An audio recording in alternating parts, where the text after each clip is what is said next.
Well, just after 11 o'clock Friday night, Monticello police say officers were called to a home at the Evergreen Drive housing complex. Some of the last-minute items shoppers are picking up include herb, spices, fruit, vegetable, and of course, the turkey. Now, for many of these graduates, the higher education road doesn't end here. Now, as you can see, this is one of the trees that was uprooted by Saturday night's storm. This is what everyone came out to see. Instead of a ball, a sulky will be used to represent the village's harness horse racing history. Now, the Attorney General hopes this program will solve two common problems faced in cities like Newburgh. Chief Cameron says having these body cameras will ensure that all calls officers respond to, including traffic stops, will be recorded. Now, along with their fish and sauté selections, many locals also recommend these, the French toast. Now, Newburgh City Manager Michael Caravino has asked the state DEC to conduct blood tests for its residents. It was a phone call that I never thought I would get. And it's one that Calvin Spates will never forget. On the other line, he was being told his son, Justin Spates, had just passed away. I don't know how anyone could deal with this. Justin, a volunteer firefighter, was stabbed to death at a party in the early morning hours of New Year's Day. 6 months later, there has been no arrest, and Justin's family and friends are continuing to search for closure. The depression at times has been so bad that I just don't even want to get out of bed in the morning. The last 6 months have been very difficult. At the Silver Lake Firehouse, Justin's locker sits untouched with all of his gear left just the way it was the last time the 20-year-old answered a call. Justin was posthumously promoted to lieutenant. His impact on the department lives on. Because of Justin, we have received upwards of 7 new members. State police say Justin was trying to break up a fight when he was killed. They say over 200 people were at the party, most of whom were interviewed in the days following the homicide. In the 6 months that have followed since that homicide, New York State Police have interviewed in excess of 250 individuals and followed up on more than 300 leads. Police say they've also executed numerous search warrants, seizing several pieces of evidence along the way. Some of the evidence have been analyzed, while others are still being closely examined by investigators.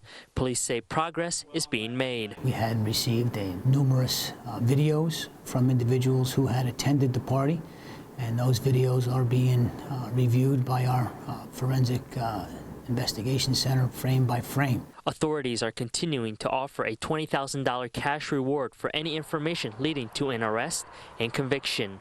As for Calvin, he says he's taking things day by day with support from family, friends, and his fiancée. For now, he's just hoping whoever responsible for his son's death will be brought to justice. There's not a day that it goes by I don't think of him at some point. It would bring a little closure, but it won't bring him back. In the town of Wallkill, Jackson Wang, Time Warner Cable News. They say good things come to those who wait. For these students, 12 years of schooling was long enough, which is why graduation is so special. I'm so excited to be here, you know. It took 12 years, we're here now. But their wait is nothing compared to this grad's patience. I'm 89 years old, and I'm still plugging along. In 1944, Edward Palmer left high school before he could graduate to join the Army. He fought on the European front in World War II, where he earned a Purple Heart. I got shot 6 times. I was in the hospital a whole year before I got out. But after all these years, Palmer was still missing one thing, a high school diploma. So earlier this year, a friend reached out to Liberty High School on behalf of Palmer, helping him receive a diploma through Operation Recognition. It was very easy to just take the paperwork that he received from the military, and I said, you are going to be coming to graduation. It was very much of a big surprise for me when they told me that I was going to get a diploma. On Saturday morning, the long-awaited moment finally became a reality as Palmer walked across the stage and received his diploma. I do my best. I do my best. To think that so many years passed And we at Liberty were able to make this happen. It's his dream come true. With a diploma now in hand, many of these students will now be heading off to college, but others will be joining the military, like Mr. Palmer. I'm going in the Air Force for 6 years first, I signed for. Just seeing that he can do all that and still graduate at the end is very inspirational. I think the touching part was after all the graduates left, the people that came to share their gratitude and to also congratulate him. I think that, more than anything, speaks volumes. As for what's next for Palmer, well, he plans on putting that diploma to work. I think I'm going to go look for a job. For a man that has accomplished so much, you just never know.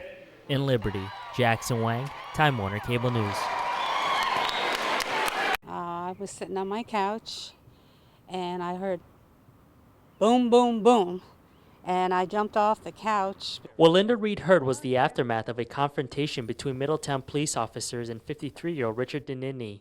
Police say Dinini refused to drop what appeared to be a semi-automatic pistol following several orders from two officers. That's when they opened fire. Middletown Police Department officers on the scene discharged their service weapons, striking Mr. Dinini. The pistol was later found to be a pellet gun. Police say officers attempted CPR until Dinini was brought to the hospital where he was pronounced dead.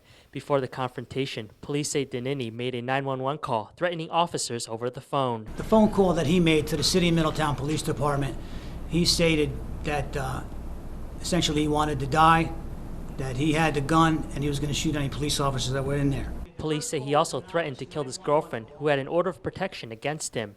The two officers that fired their weapons have been put on paid administrative leave as the investigation continues, but the Middletown police chief says he stands by their actions. The information that I have right now is congruent with their training and their training provided to them by the department, and also consistent with the law. Under county protocol, the Orange County District Attorney's Office is leading the investigation with the assistance of state police. The DA's office and state police will handle the criminal investigation, while the Middletown Police Department conducts the internal administrative review. No information between those agencies or those two investigations will be shared or crossed. Now the district attorney says everything will be shared with the public once the investigation is complete. Ultimately, it will be up to a grand jury to decide if the officers will be charged with any wrongdoing in this case. In the town of Wallkill, Jackson Wang, Time Warner Cable News.